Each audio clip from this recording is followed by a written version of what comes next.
In a piece he wrote for Time magazine, Albert Einstein stated, "The important thing is to not stop questioning. Curiosity has its own reason for existence." Now, I invite you to juxtapose those sentiments with the Portland Public Schools Board's unanimous approval last May of a resolution that demands that the school district get rid of textbooks or other materials that cast doubt on whether climate change is occurring and that human beings are responsible. In other words, no questions allowed. In the mind of many, man-made climate change is too important an issue to bother with basic freedoms like free speech. There's so many examples, but I'm going to give you just one. In 2015, the Democrat-led House Committee on Environmental and Natural Resources, their chairman wrote to the presidents of 7 different universities to try and prevent the research of 7 very well-known scientists. Think about the extremism in this demand.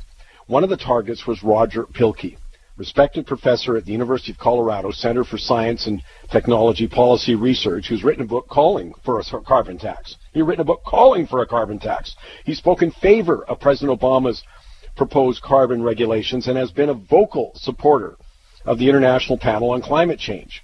Come on, that should be enough to get anyone on David Suzuki's Christmas card list. Oh, sorry, holiday card list. But no, Professor Pielke had committed a transgression against the high priest of climate change by questioning the claim that increased greenhouse gases were associated with some sort of increased frequency and the high cost of natural disasters, like hurricanes. Well, Professor Pielke dared to point out that there was no increase in frequency, and the costs are a product of many other factors.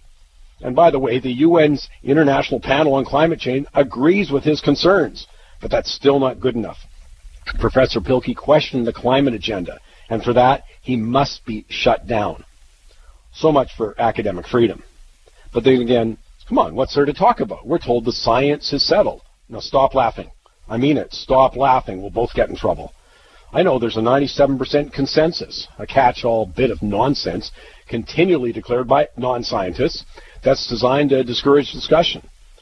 And by the way, the debate isn't whether the climate changes. Anyone who saw the animated film Ice Age knows that.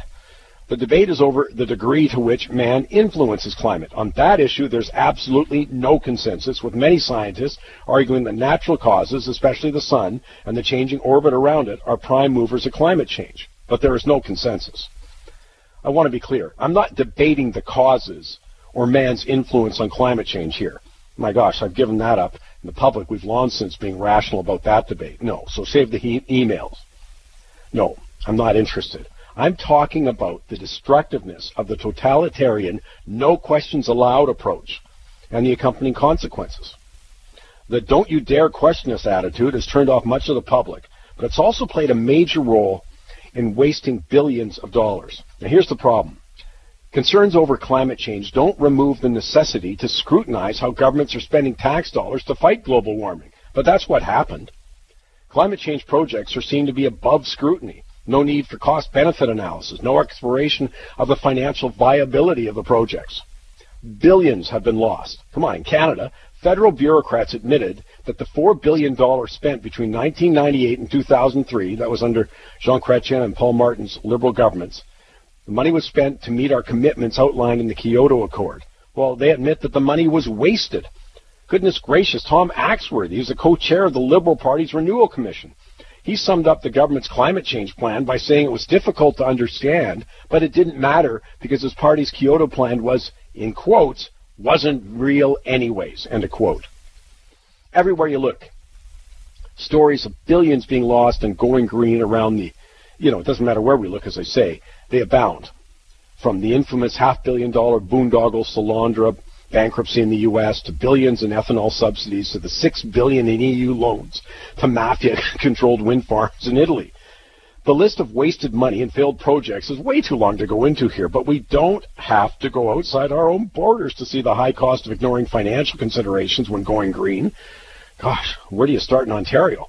According to the Ontario Auditor General, Ontario hydro customers are going to pay a total of $9.2 billion more for wind and solar projects under the Ontario Liberals' 20-year guaranteed price green energy program.